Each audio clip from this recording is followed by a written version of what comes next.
माझ्याबरोबर एक मोठी टीम होती मागे, मी नुसतं रेप्रेझेंट करत होतो त्याला. ती टीम होती, तुम्ही म्हण की त्या टीमचा एक हिस्सा होतात, कारण मी इतक्या जणांना भेटू शकलो रिटायरमेंट नंतर, तर बऱ्याचशा लोकांबरोबर बसून असे चॅट करू शकलो. आणि माझा अनुभव पण तोच होता की एक होती घरी फॅमिली होती, दुसरी होती फॅमिली ड्रेसिंग रूममध्ये होती, आणि एक मोठी आपल्या भारताची फॅमिली. त्यांच्या सगळ्या सपोर्टमुळेच कोणी जे काही मी करू शकतो. आणि मला वाटतं जर काय तुम्ही चितळी बंधू कोणी कुठच्याही फॅमिलीबरोबर बोललात, मोठ्यांपासून ते लहानांपर्यंत, ते सगळे हेच म्हणतील की तुम्ही त्यांची एक स्ट्रेंथ आहात. सचिन, तुझ्या करिअरचा पाठलाग जणू काही केला.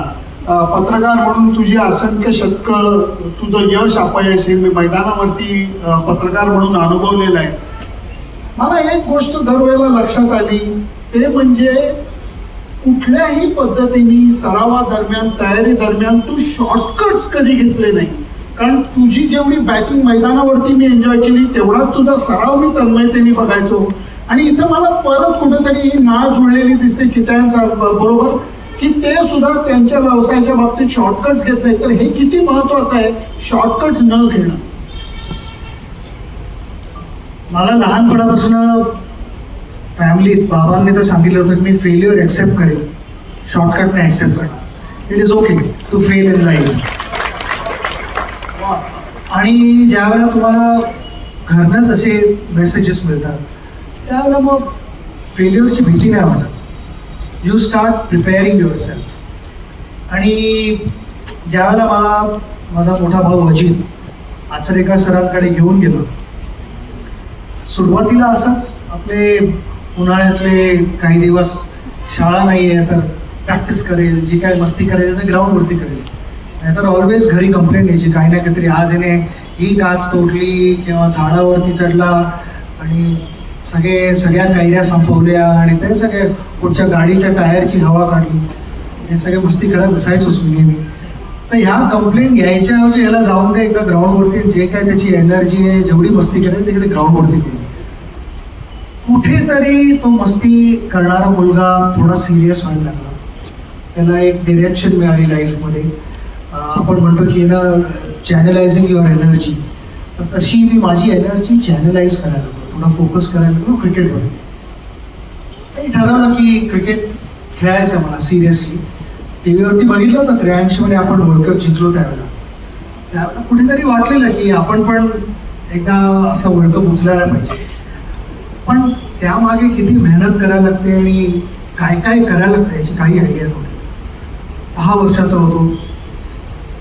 त्यानंतर हळूहळू माझी एक जर्नी सुरू झाली. तो प्रवास होता ज्याच्यात मला अनेक गोष्टी शिकायला मिळाल्या.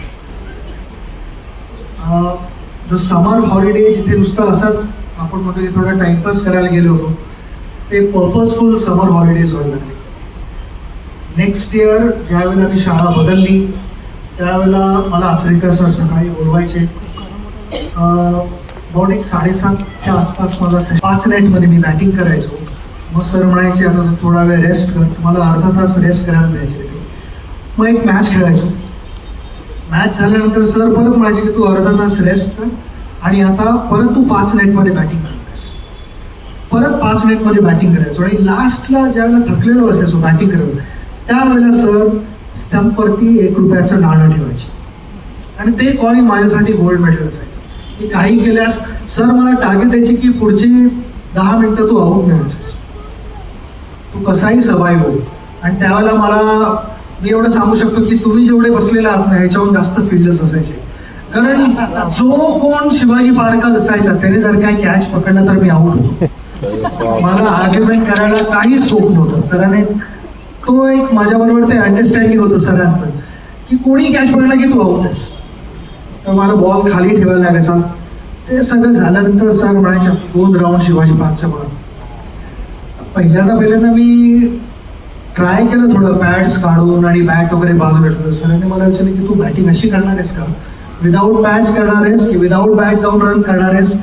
तुला जर काय बॅटिंग करायची असेल तर तुझ्या हातात बॅट असायला पाहिजे, पॅड्स असायला पाहिजे पाय, आणि फुल क्रिकेट गिअरमध्ये तू धावायला पाहिजेस. ते तर तो तिकडे लहानपणापासून आपण म्हणतो ना की मेंटल टफनेस तिकडे मेंटल टफनेसचा बर्थ झाला आपण म्हणतो. आणि ज्या वेळेला तुम्ही मेंटली टफ असता त्याला बऱ्याच वेळेला बॉडीच्या काही वेळेला इनकेपेबिलिटीज असतात. पण मेंटली जर काही तुम्ही बॅटल हरला नाही तर बॉडी ऑल्सो स्टार्ट्स कोऑपरेटिंग. आणि ते ट्रेनिंग त्यावेळेला मिळालं. तर मी म्हणेन की शॉर्टकट न घेणं हे असेल कसं